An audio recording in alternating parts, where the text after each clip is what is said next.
वाह। हर घरवा में बाजी बधाई, छठ गीतिया सगरी गवाई। घरवा में बाजी बधाई, छठ गीतिया सगरी सुनाई।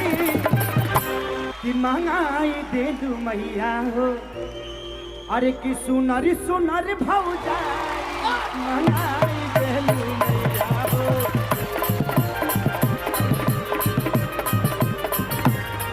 घरवा में बाजी बधाई, छठी माई के गीतिया गवाई।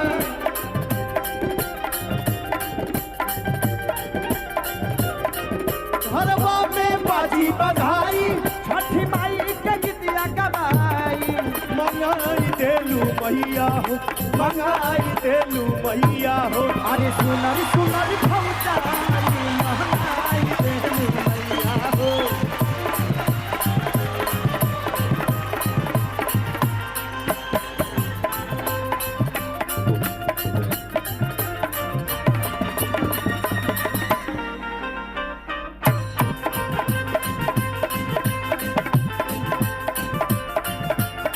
देख भगिया जागे घाट लागे लागे। मंगाई देलू मैया हो, सुनर सुनर भौजा। बहुते दिन पर होता छठी माई के बरतिया, छठी माई के बरतिया।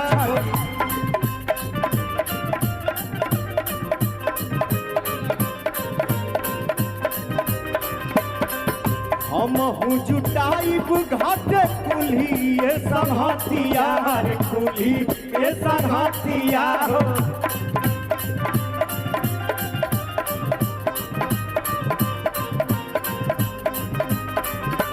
हे भैया, नया नया कुर्ता सियाई, असो खूबे बड़ा का छोड़ाई।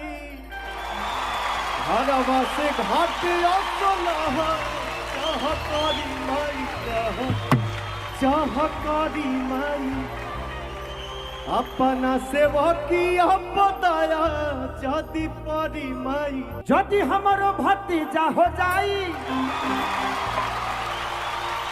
हमारी राउर को सिया भराई।